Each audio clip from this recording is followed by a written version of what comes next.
Hey, Ron. I've got a Ask Ron question here from Don Campagna.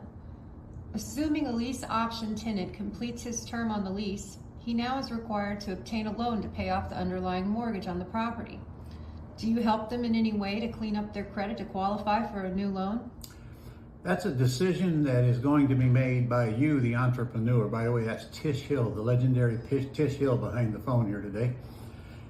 If, in my case, I don't help them unless they ask for help, because I don't really care whether they buy or they don't buy. I wouldn't stand in their way, but it's up to them to go have whatever is broke when they come to me, like credit, and get it cleaned up and go get a loan.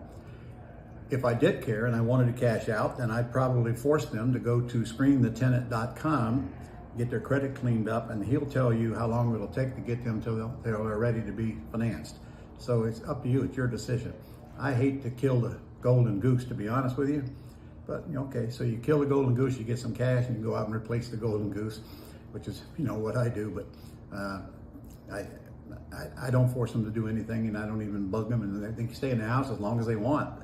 If their option expires in 2 years, that don't mean I'm going to move them out. I'm not going to move them out as long as they want to pay rent. All right, well, we've got another one here from Tony and Angie Stewart from Columbus, Ohio. Of course we do, every week. Oh, well, they're wondering, Ron, I have been hearing a lot lately in my local RIA about novations, but there seemed to be some confusion about what they are. What are they, and what is your opinion on them? I don't know. Novations, I have no idea. All right, you talked about the pros of putting your home in a land trust. What are the cons? There is none, except public ignorance. That's all. Worst can happen is somebody tells you that it's evil and you believe them, and you can always deed it right back to yourself out of the trust if you want to. There are no downsides to land trust.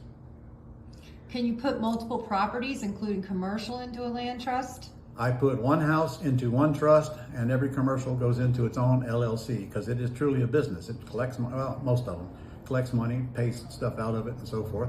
So it's I don't ever put two properties in one LLC, and I don't ever put more than one house in one land trust. Can you put the property in a land trust if the house has any liens on it? Yes, it makes no difference what the underlying liens are on the house or what the debt is. You take title in a land trust, they really have nothing to do with each other. And the lender cannot call the loan due because you're putting it into trust for estate planning purposes, at least the seller is. Who do I go to put my house in a land trust? You go to your desk in your office and you go back to my manual and you read it and you look at the land trust that's filled out in there, and you'll see you don't have to go to anybody. You fill out a deed and you take it down and record it. You come home and you fill out a trust agreement. Each of these filling outs is going to take you about 3 minutes each.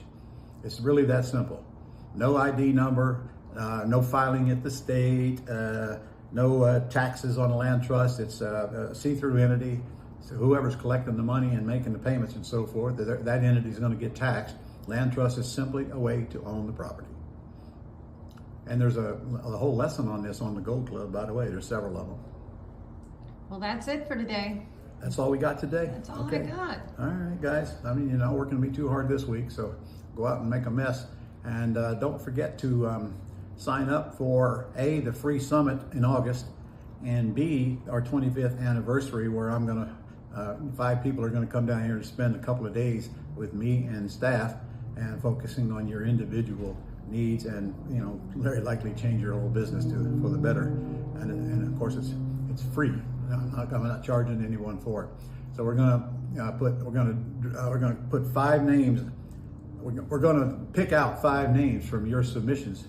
If you will fill out the application below, and then we'll announce who the 5 are on the last day of the summit in August, and the trip will take place in October.